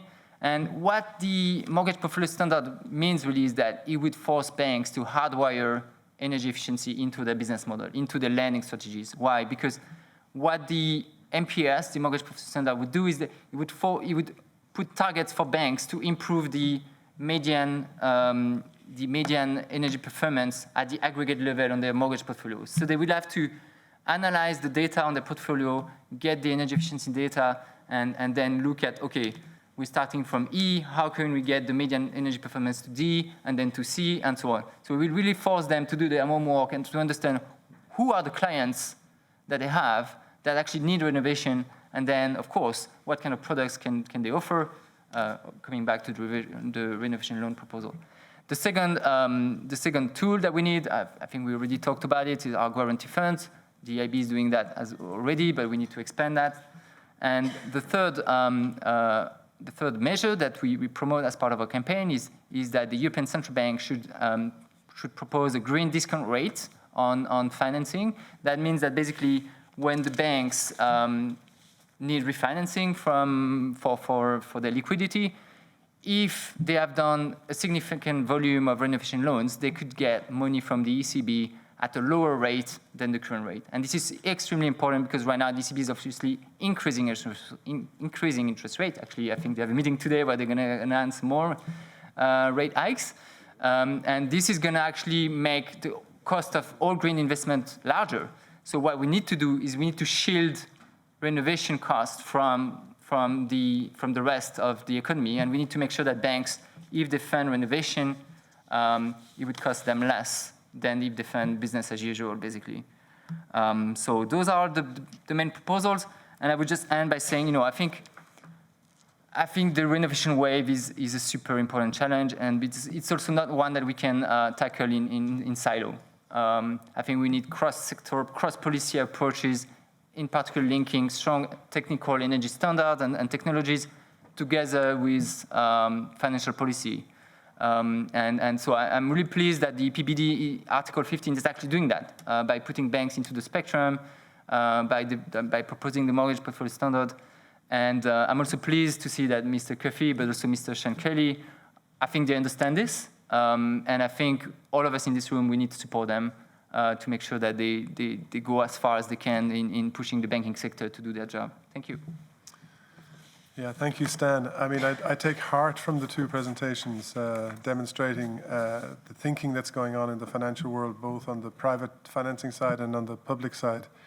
And there's just one last piece of the puzzle we wanted to present to you. And I'm now going to give the floor back to Vilaslava to talk about the multi-annual financial framework and what we've been able to find out about the current programs.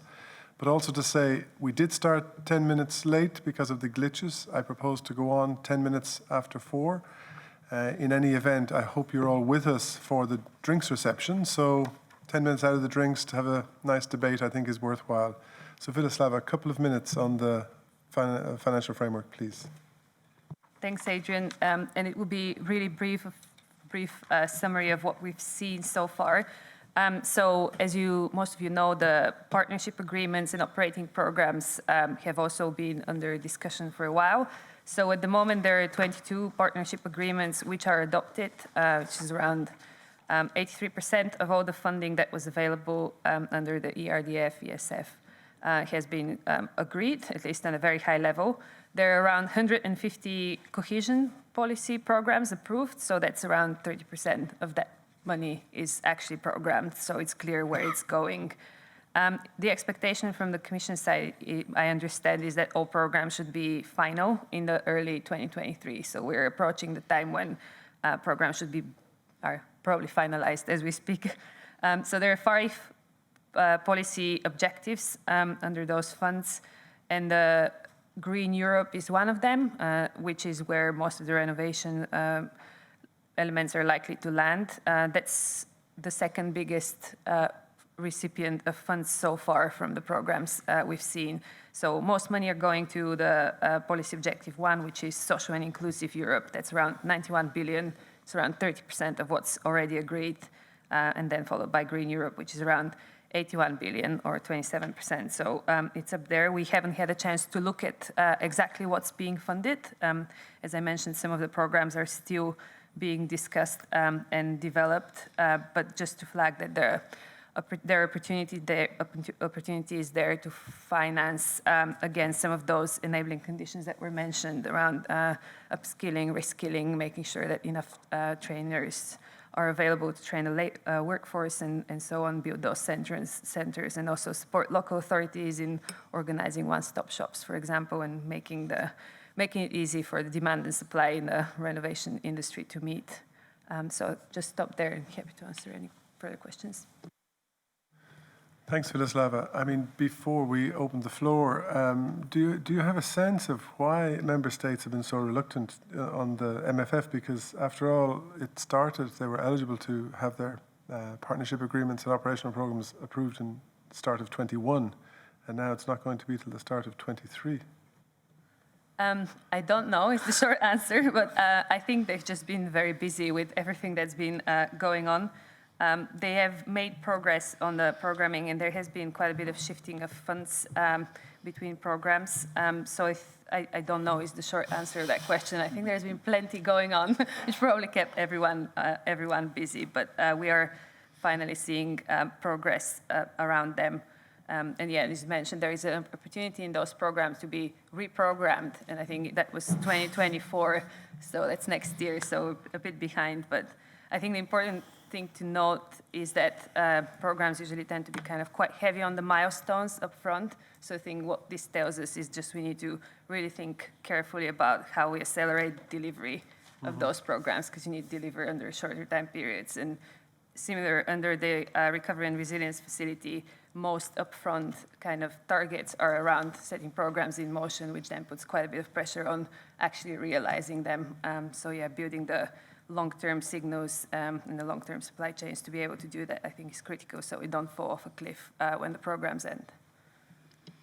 Thanks. And Ralph, you mentioned the decision of the board of 30 billion extra. Is it going to be just big increased volumes to the same actions, or is there some innovation coming with the 30 billion? And maybe you wanted to talk too a bit about the support services, and you did mention blending. Do you mean, how do you blend with private financing? Well, the 30 billion comes on top in the sectors I mentioned. So it will be renewables, energy efficiency, and innovation, one part. And for sure, well, we will see the reaction from the market. The innovation part and the SME part usually comes because this is an EIB group activity, will come through the European Investment Fund. So I think there, probably if there's 10% for innovation in there, we will have to see on the market reaction.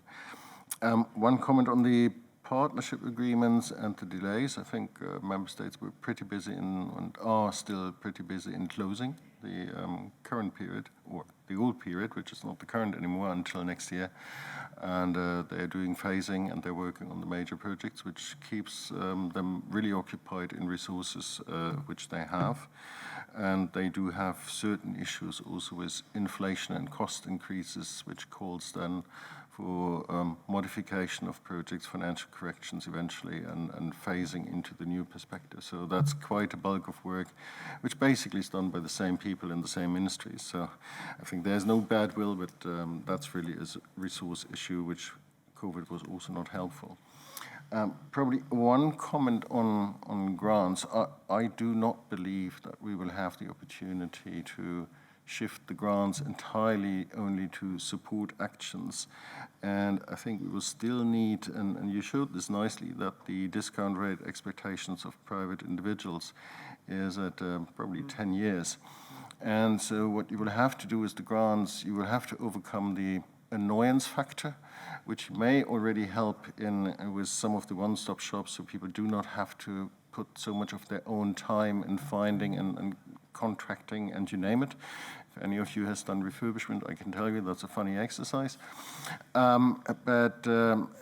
Second, to shorten that one, and especially now in times of cost increase, we still will have a floor. What I meant is we shouldn't over-subsidize. So therefore, all the programs, we should make a proper analysis, and that's then country-based or even region-based on what level of subsidies you would need. And there has to be an agreement that we are not going beyond that one.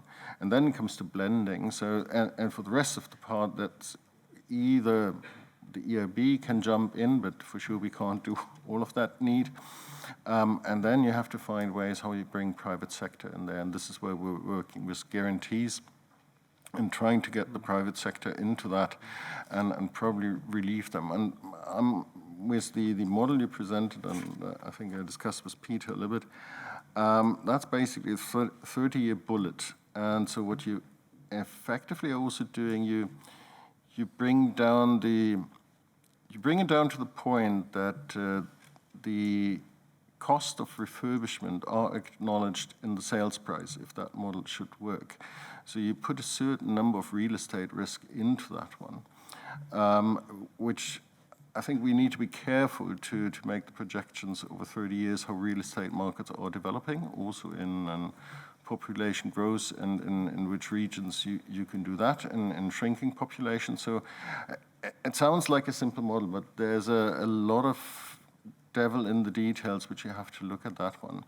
So I think we really have to think this through where this is applicable and if this has really the expected effect. And 30-year time frame looking forward is quite a number.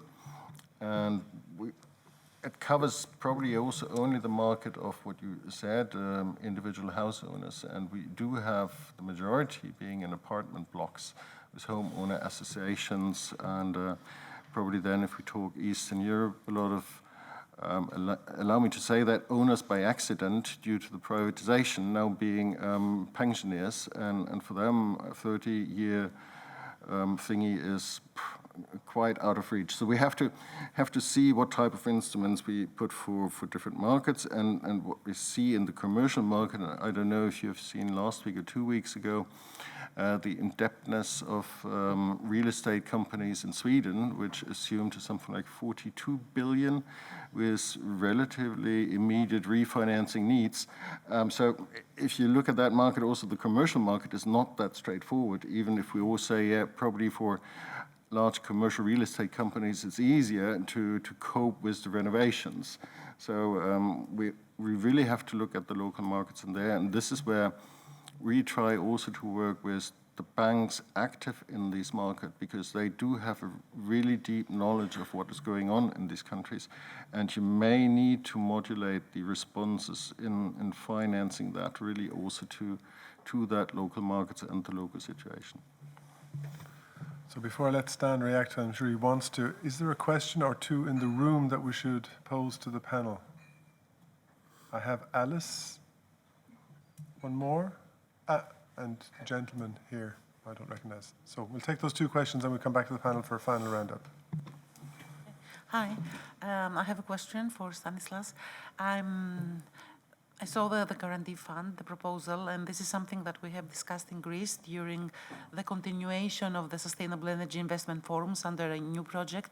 And even though the banks and the financial sectors and other stakeholders are very willing much to proceed with such a guarantee fund in order to enhance a little bit the process of energy efficiency financing, it seems that there is a lack of the model.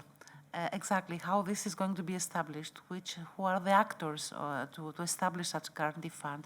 So my question is if you have any views or you can provide, let's say, some ideas of how a guarantee fund like that can be established and who are the actors that can contribute to that. No. Hello, Michael Neves from ECOS, Environmental Coalition on Standards.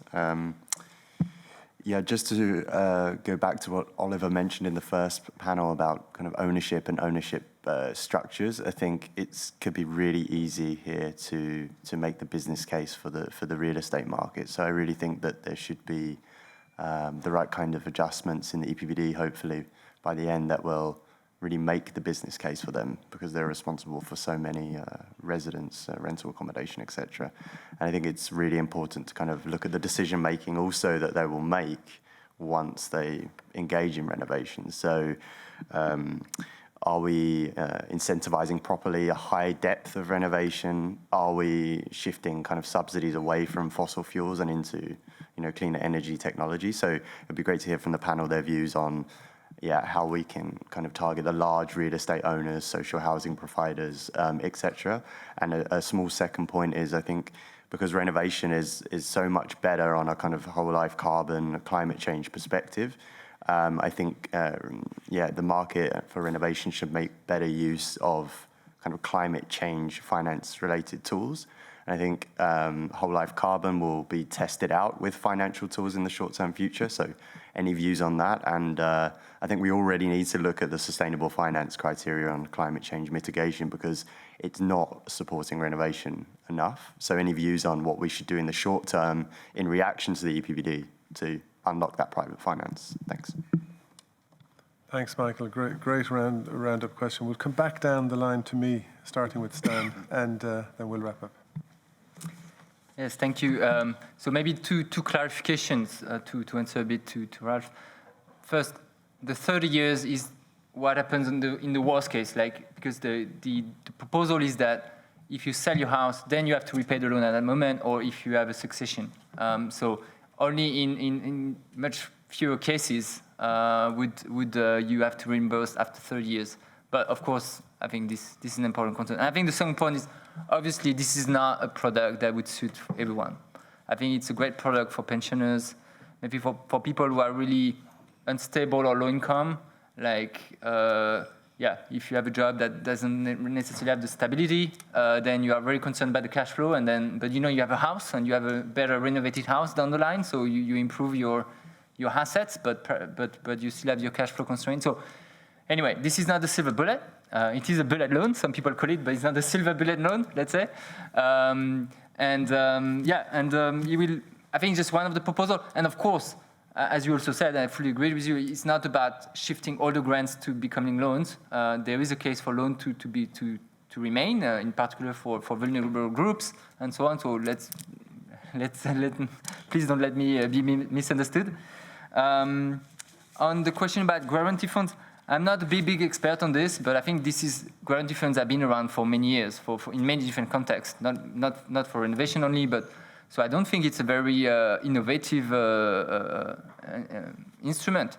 I think what is perhaps more complicated is the logistics between private banks and public authorities, and you have to create new entities sometimes to do that. I know that France is doing it through the EcoPTZ loan. It's a subsidized loan that is not very well working. But I know that the infrastructure technically is there, and what you have to think is that, of course, there's such a multiplier effect for the state. Basically, the money you put into a guarantee fund will multiply the number of renovation because, of course, not only a small fraction of renovation loans may end up in bankruptcy issues or solvency. So I think that's why it's interesting for the government to look into this. And also, I'd like to pick up on the question about the sustainable finance. I think what I've been personally looking at is the taxonomy and how will banks have to report on this. Of course, the taxonomy is not super ambitious in terms of the threshold. The 30% energy consumption reduction is not super high. But at least what it's doing is doing one good thing, which is that starting next year, all banks have to start looking at how they're going to report on their loans. And that basically removes the excuse that the European central banks, for example, could not do the green discount rate because they don't have the data. The data will start flowing. I think the next challenge will be, okay, in 2 years, we have to make that 30% threshold go to 50 or 60 or more. So, but I think the framework is there and banks will start implementing it. So in terms of the plumbery, it's being brought up, and it will remove many excuses that financial sectors actors have currently to not do mortgage for standard, to not do anything just because they don't have the data. I think at least the taxonomy is changing this. Yes, thanks. I will comment also on the last question around the sustainable finance, just to echo the point that I think the Delegate Act and the EPBD can play nicely off each other. And I think what's important is to, perhaps for us, and what the EPBD can do is to start talking about standardizing some of those projects so that banks know how to report on them. And there are particular parts in the regulation, including, for example, EPCs and the digitalization and measuring savings, which would really help the financial sector deal with the reporting requirements that have. And just echo the point around potentially needing to increase that and making more ambitious over time in terms of what's actually in the Delegated Act. Well, we are a policy taker, but we were also a little bit surprised on the taxonomy 30% because, it's not only that one, because we have the notion of major renovation, and in a different chapter we have individual measures. So the 30% basically is not entirely helpful in pushing for deeper renovation, and it takes a little bit away the policy prerogative which probably Parliament has, and if we would change the EPBD and the recommendations or the obligations for major renovations, there would be an automatic adjustment of the goals in the taxonomy, and would probably also be easy to be reported because there's legislation. And one point we're constantly making, because you mentioned reporting, and that's probably also one difficulty in minimum energy performance standards, that you still need to have these heavy monitoring on energy performance certificates, which, well, I'm an engineer's background, but the quality of these, well, quality assurance, I think, is an issue. So the more you decouple that reporting thingy, which can be a really good thing, especially if implemented by banks in an automated system, that you really get the process industrialized. But the more this deviates from EU legislation, the more complicated it will be to get these data. And we're just talking now about just the substantial contribution criteria, and we're not yet talking about the implementation of all the do not significant harm criteria, because there also you have requirements which go beyond EU legislation, which are difficult for banks to collect the data and to get their clients to get these data or to make the necessary assessments. So I think that's something, if we want to industrialize this, I think a second look at how you can make this easy for banks. With easy, I mean really technically easy. I'm not speaking about diluting what we want to achieve, really making it easy to implement this and to get the data audit-proof. Thank you, Ralph, and thank you, the whole panel. Maybe you join me in giving them a round of applause.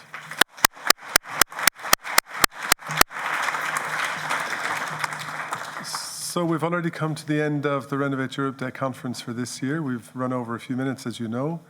I would like to once again thank Ciarán Cuffe and his staff for hosting and helping my staff, whom I want to personally thank as well, Aphrodite, Guy, Caroline and Remy, who have been in the background doing all the preparatory work for today's success. And then before I invite you to join us downstairs, just a few reflections that have struck me as I sat here this afternoon. The Renovate Europe campaign was launched in 2011 on the foot of the revision of the Buildings Directive, where the concept of nearly zero energy buildings for new buildings was first introduced. And many of you will know that we were motivated because the huge bulk of existing buildings were more or less ignored in that revision. We've seen the revision in 2017, where we actually sat in this house with Commissioner Cañete, the Rapporteur Ben Benson, and the shadows in person, and discussed on the eve of the vote in the ITRE committee the need in that directive to really consolidate renovation. And it led to the long-term renovation strategies as a first step. That was the point they came in. Now we're on the eve, although we thought we were on the eve of the vote in the ITRE committee, but now it looks like it's going to be later. We know December, maybe January. Though I do support, looking at Ciarán's team, I do support the idea of getting a strong agreement. It's much more important than having things done by a fixed earlier date. So I would support that. But it really does feel like this is the crucial moment to really galvanize tools within the directive that will scale up renovation. And there are two analogies. He would hate me for this, Ciarán, on the flights. But our title today was Eyes on the Horizon. And any of you who are private pilots, you know that as you come into land, you keep your eyes on the horizon because that's the only way you can be sure you're level coming into land. And secondly, it seems that the tailwinds are with us because we heard from the President of the European Commission, the other political groups, the MEPs that were delivering video statements, that I think the realization is there now in those circles that, yes, the building sector truly has something significant to contribute. We've been saying it for a very long time, but it is at least heartening that finally the message seems to have got through. So I think with the tailwinds and our eyes on the horizon, maybe we can land this ship in time. But I do call on you to continue the efforts, and I can assure you that the Renovate Europe campaign and its partners will continue our efforts in the weeks ahead to make sure that this EPBD is truly galvanizes those tools that we need for scaling up renovation and succeeding with the Renovation Wave. So with those words and those reflections, I ask you to join us now downstairs in Jan 3Q for a drinks reception and a networking opportunity. We have the place till 6 o'clock, so I mean, we've plenty of time. So once again, thank you all for coming and join us downstairs.